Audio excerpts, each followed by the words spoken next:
तो दोस्तों आज के इस वीडियो में हम बात करेंगे जो संविधान का महत्वपूर्ण टॉपिक है राष्ट्रपति। तो दोस्तों राष्ट्रपति के जितने भी सभी महत्वपूर्ण क्वेश्चन एग्जाम में पूछे जाते हैं तो उन सभी क्वेश्चन पर आज हम कवर करेंगे।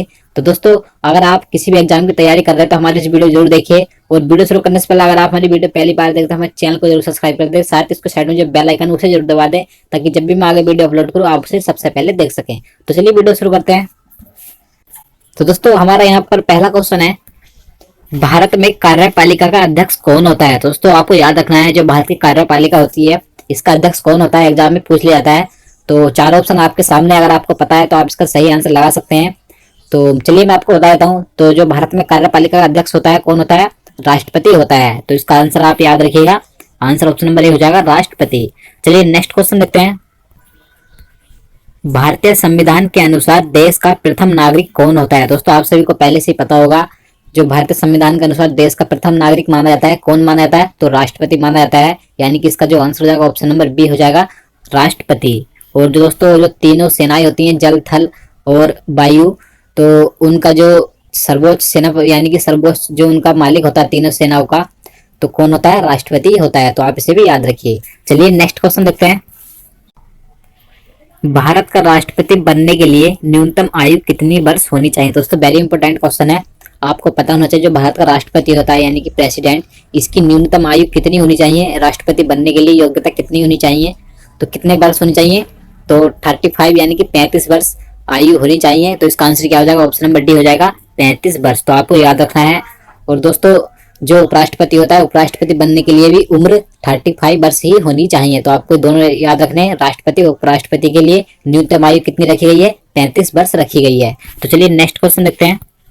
तो दोस्तों यहाँ पर जो हमारा अगला क्वेश्चन है, राष्ट्रपति पद के उम्मीदवार के लिए अधिकतम आयु कितनी होनी चाहिए। दोस्तों इससे पहले हमने क्वेश्चन में बात करी कि न्यूनतम आयु कितनी होनी चाहिए, 35 वर्ष, लेकिन इस क्वेश्चन में आपको बताना है कि अधिकतम आयु कितनी होनी चाहिए, यानी कि ज्यादा से ज्यादा कितनी उम्र तक राष्ट्रपति रह सकता है। तो दोस्तों मैं आपको बता दूं, भारत में ऐसी कोई आयु सीमा नहीं रखी गई है अधिकतम आयु के लिए। तो इसका आंसर क्या हो जाएगा, ऑप्शन नंबर डी हो जाएगा, कोई आयु सीमा नहीं है। तो इसका आंसर ऑप्शन नंबर डी हो जाएगा। तो आप इसे याद रखिए। चलिए नेक्स्ट क्वेश्चन देखते हैं। एक व्यक्ति राष्ट्रपति पद के लिए अधिकतम कितनी बार निर्वाचित हो सकता है। दोस्तों इस क्वेश्चन में भी आपको बताना है, जो भारत का राष्ट्रपति होता है यानी कि अगर कोई व्यक्ति एक बार राष्ट्रपति बन जाए तो वह अधिकतम कितनी बार राष्ट्रपति बन सकता है। तो दोस्तों भारत में ऐसा कोई नियम नहीं है, ऐसा संविधान में नहीं लिखा है कि एक व्यक्ति कितनी बार राष्ट्रपति बन सकता है। इसकी भारत में कोई सीमा नहीं रखी गई है, यानी कि इसका आंसर ऑप्शन नंबर डी सही हो जाएगा, कोई सीमा नहीं है राष्ट्रपति बनने के लिए, एक व्यक्ति कितनी भी बार राष्ट्रपति बन सकता है। तो इसका आंसर ऑप्शन नंबर डी हो जाएगा। और दोस्तों आपको याद रखना है, जो अमेरिका देश है वहां के संविधान में जो लिखा है, अमेरिका का राष्ट्रपति जो होता है 2 बार से अधिक राष्ट्रपति नहीं बन सकता एक व्यक्ति। तो आपको ये भी याद रखना है। चलिए नेक्स्ट क्वेश्चन देखते हैं। नेक्स्ट क्वेश्चन है, राष्ट्रपति पद के निर्वाचन हेतु कौन सी पद्धति अपनाई जाती है। दोस्तों वेरी इंपॉर्टेंट क्वेश्चन है। इस क्वेश्चन में आपको बताना है, जो राष्ट्रपति का निर्वाचन किया जाता है तो इसके चुनाव के लिए किस पद्धति का इसमें उपयोग किया जाता है। तो चार ऑप्शन आपके सामने, अगर आपको पता है तो आप इसका सही आंसर लगा सकते हैं। चलिए मैं आपको बता देता हूँ इसका आंसर। तो इसका आंसर ऑप्शन नंबर डी सही हो जाएगा, यानी कि एकल संक्रमणीय मत पद्धति का राष्ट्रपति के निर्वाचन में उपयोग किया जाता है। और दोस्तों मैं आपको बता दूं इसमें होता क्या है, जैसे कि हम मान सकते हैं कि राष्ट्रपति के चुनाव में 3 व्यक्ति खड़े हैं, तो इसमें आपको जो इसमें वोटिंग करते हैं, जो वोट देते हैं, उनमें इन्हें फर्स्ट सेकंड थर्ड के हिसाब से इन्हें चुनना होता है। तो इस प्रकार से जैसे मैं वोटिंग करने गया या आप गए तो इसमें आपको चुनना होता है। जैसे कि यहाँ पर ये आर व्यक्ति है, ये एम है, ये के है, कुछ भी मान सकते हैं। तो आपको जिसे आप अच्छा चाहते हैं, जिसे आप मानते हैं, जिसे आप फर्स्ट चुनना चाहते हैं, तो आप उस हिसाब से अपनी वोटिंग कर सकते हैं। जैसे कि मैं यहाँ पर एम को फर्स्ट नंबर पर चुनना चाहता हूँ, के को यहाँ दूसरे नंबर पर और आर को तीसरे पर। तो इस प्रकार से इसमें चुनाव किया जाता है, निर्वाचन किया जाता है राष्ट्रपति का, यानी कि एकल संक्रमणीय मत पद्धति के अनुसार। तो आप इसे याद रखिए। चलिए नेक्स्ट क्वेश्चन देखते हैं। राष्ट्रपति पद के चुनाव संबंधी विवाद को किस से निर्देशित किया जाता है। दोस्तों आपको बताना है कि अगर राष्ट्रपति के चुनाव में कोई विवाद हो जाता है तो इसे कहां पर निर्देशित किया जाता है। तो आपको याद रखना, उच्चतम न्यायालय में इसे निर्देशित किया जाता है, यानी कि इसका आंसर ऑप्शन नंबर डी हो जाएगा, उच्चतम न्यायालय। तो नेक्स्ट क्वेश्चन देखते हैं। राष्ट्रपति पद के उम्मीदवारों को चुनाव प्रचार हेतु कितना समय मिलता है। दोस्तों वेरी इंपॉर्टेंट क्वेश्चन है। इस क्वेश्चन में आपको बताना है, जो राष्ट्रपति का चुनाव किया जाता है तो उसमें जो राष्ट्रपति के प्रचार के लिए कितना समय दिया जाता है। तो आप इसका, अगर आपको पता है तो आप इसका सही आंसर लगा सकते हैं। तो चलिए मैं आपको इसका सही आंसर बता देता हूँ। इसका सही आंसर ऑप्शन नंबर बी हो जाएगा। 2 सप्ताह का समय दिया जाता है राष्ट्रपति चुनाव प्रचार के लिए, तो आपको याद रखना है। चलिए नेक्स्ट क्वेश्चन देखते हैं। नेक्स्ट क्वेश्चन है, राष्ट्रपति के चुनाव के लिए निर्वाचक मंडल में होते हैं। दोस्तों वेरी इंपॉर्टेंट क्वेश्चन है। इस क्वेश्चन में आपको बता दूं सीधा सीधा क्या पूछा गया है। इस क्वेश्चन में आपको बताना है कि जो राष्ट्रपति का चुनाव किया जाता है उसमें कौन वोटिंग करते हैं, यानी कि उसके निर्वाचक मंडल में कौन व्यक्ति होते हैं जो राष्ट्रपति के चुनाव के लिए वोटिंग करते हैं। तो दोस्तों आपको याद रखना है, जो संसद के दोनों सदन होते हैं, लोकसभा राज्यसभा और सभी राज्यों के विधानसभा के निर्वाचित सदस्य है। यहाँ पर याद रखिए, निर्वाचित सदस्य वो सभी राष्ट्रपति के चुनाव में वोट करते हैं, यानी कि इसका आंसर ऑप्शन नंबर बी हो जाएगा। संसद के दोनों सदनों तथा विधानसभाओं के निर्वाचित सदस्य राष्ट्रपति के चुनाव में वोटिंग करते हैं। तो दोस्तों वेरी इंपॉर्टेंट क्वेश्चन है, आप इसे जरूर याद रखिएगा। चलिए नेक्स्ट क्वेश्चन देखते हैं। भारत के राष्ट्रपति को उसके पद से हटाने की प्रक्रिया क्या है। दोस्तों वेरी इंपॉर्टेंट क्वेश्चन है, शायद आप सभी को पता भी होगा। जो भारत का राष्ट्रपति होता है, अगर उसको उसके पद से हटाया जाए तो उस प्रक्रिया को क्या बोला जाता है, यानी किस प्रक्रिया के द्वारा भारत के राष्ट्रपति को हटाया जा सकता है। तो आपको याद रखना है, संसद द्वारा महाभियोग के द्वारा राष्ट्रपति को उसके पद से हटाया जा सकता है, यानी कि इसका आंसर ऑप्शन नंबर डी हो जाएगा, संसद द्वारा महाभियोग। तो आपको याद रखना है। नेक्स्ट क्वेश्चन देखते हैं। राष्ट्रपति पर महाभियोग किस आधार पर लगाया जा सकता है। दोस्तों अब आपको बताना है कि राष्ट्रपति पर महाभियोग किस आधार पर लगाया जा सकता है। तो आपको याद रखना है, संविधान के अतिक्रमण करने पर राष्ट्रपति पर महाभियोग लगाया जा सकता है। उसी के अनुसार राष्ट्रपति को उसके पद से हटाया जा सकता है। तो इसका आंसर ऑप्शन नंबर बी हो जाएगा, संविधान के अतिक्रमण करने पर, यानी कि संविधान का उल्लंघन अगर राष्ट्रपति करेगा, उसका दुरुपयोग करेगा, तो राष्ट्रपति पर महाभियोग लगाया जा सकता है। तो आपको याद रखना है। चलिए नेक्स्ट क्वेश्चन देखते हैं। राष्ट्रपति पर महाभियोग की प्रक्रिया किस देश के संविधान से ली गई। दोस्तों वेरी इंपॉर्टेंट क्वेश्चन है, ये क्वेश्चन कई बार एग्जाम में पूछा गया है। तो आपको याद रखना है, जो राष्ट्रपति पर महाभियोग की प्रक्रिया है उसके पद से हटाने के लिए, तो वह किस देश के संविधान से ली गई है। तो अमेरिका के संविधान से ली गई है, यानी कि इसका आंसर क्या हो जाएगा, ऑप्शन नंबर ए हो जाएगा, अमेरिका देश के संविधान से ली गई है महाभियोग की प्रक्रिया। नेक्स्ट क्वेश्चन देखते हैं। देखिए यहाँ पर जो नेक्स्ट क्वेश्चन है वेरी इंपॉर्टेंट क्वेश्चन है। इस क्वेश्चन में आपको बताना है, राष्ट्रपति पर महाभियोग लगाने के लिए किसी भी सदन में कम से कम कितने दिन पहले लिखित सूचना दी जाती है। दोस्तों सबसे पहले आपको पता होना चाहिए कि जो राष्ट्रपति पर महाभियोग लगाया जा सकता है वह किसी भी सदन में सबसे पहले लाया जा सकता है, यानी कि लोकसभा या राज्यसभा दोनों में से किसी भी सदन में महाभियोग की प्रक्रिया लाई जा सकती है। दोस्तों इस क्वेश्चन में आपको पूछा गया है कि जब महाभियोग लाया जाता है किसी भी सदन में, तो कम से कम कितने दिन पहले लिखित सूचना दी जाती है। दोस्तों वेरी इंपॉर्टेंट क्वेश्चन है, तो आपको याद रखना है 14 दिन पहले लिखित सूचना दे दी जाती है कि हम राष्ट्रपति पर महाभियोग की प्रक्रिया लाने जा रहे हैं।